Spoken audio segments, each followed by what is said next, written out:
Kind of like one of those Chris Farley interviews on Saturday Night Live where he says to the famous superstar, "You remember when that happened?"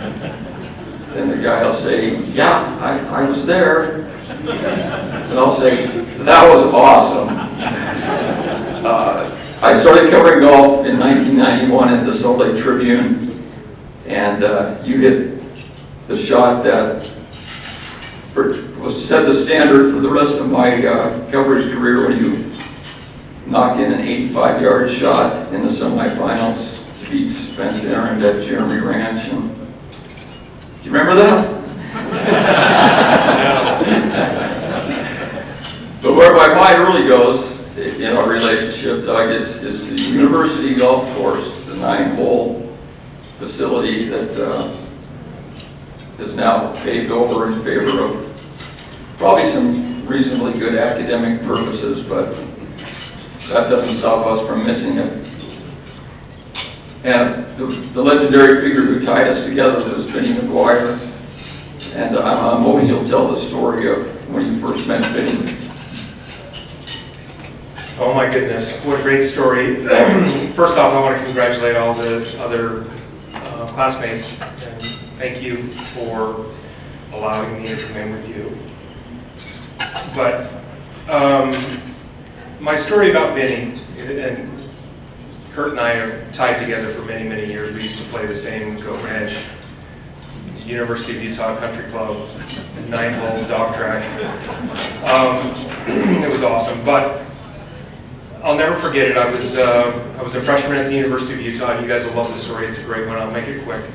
But I didn't know who Vinnie McGuire was, and I had a really good summer that year as a junior player. I was young. I graduated when I was 17, and so I played junior golf all that summer beforehand. Had a really good USGA junior world, finished top 5. And I went to the University of Utah. I was all excited. I won my first qualifier. I was playing number 1, and I was thinking, man, I'm the man. And ironically enough, I went out and I lived in the dorms, and I walked out with my shag bag. No junior player nowadays knows what a shag bag is because they go to the range. Shag bag is how we practice because we snorkel and pick them up, hit them, snorkel and pick them up.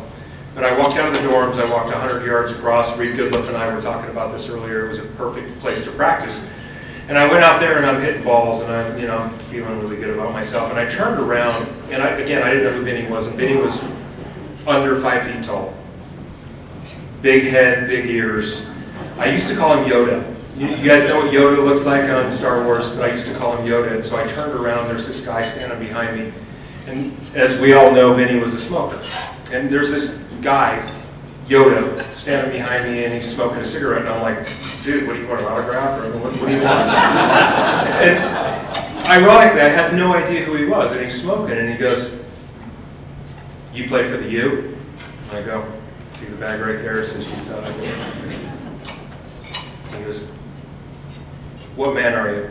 And I puffed out my chest, and I grinned, and I said, "Number 1. Takes a puff off his cigarette and he goes, "Team sucks this year, huh?" And he walked back in. And that was my introduction to Vinnie. And wow. The rest is history. I worked for him for a long time. He was one of my mentors as Mr. Reed Goodliff. And I wouldn't be here without either one of them. I'm grateful for that. Great story.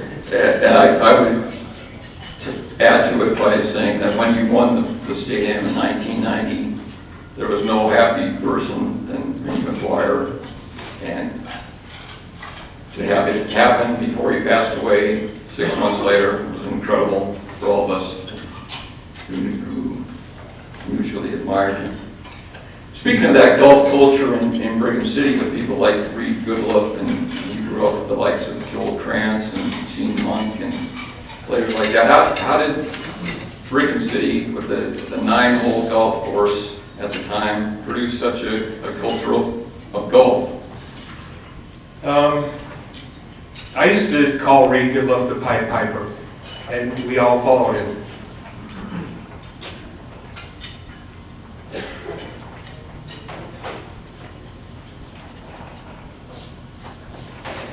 Reed never said no.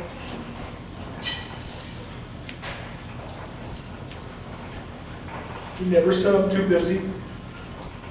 And he always made time for us. I'm sorry, but none of us would be here without mentors and people that did what Reed did. Never said no or never too busy. Never had too much going on. Here's a famous Reed Goodlove quote. He said, "If you treat junior golfers like a transaction, you're missing the boat because junior golfers are an investment." Think about that.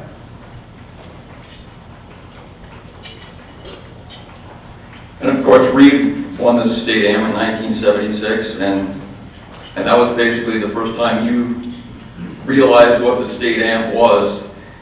And of course, at that time, you had no idea what a great part of the fabric of your life it would become. But now, as you look back, what did the state am mean to you? Why was it so important to you? I wanted to follow in his footsteps. I didn't know what the state am was. I thought Reed won a member guest or something. He was bragging about something, you know how Reed.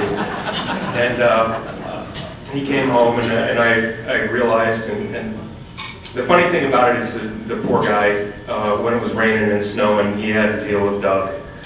He was locked in the pro shop alone with Doug. And we talked about it, and you know, we strategized, and he was kind enough to give his guidance, and it just meant a lot to me.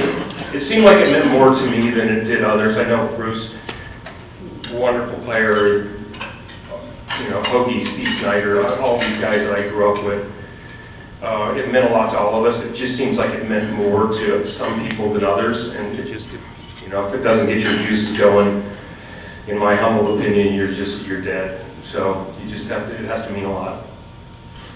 The only postscript I would add is that in 2025, for the first time ever, one round of the state amateur will be played in Brigham City, so Doug, give that some thought. Not my track though, Reed. No, not my track. It's a brand new place, relatively speaking. Please give one more round of congratulations to Utah Golf Hall of Fame inductee, Doug Bybee.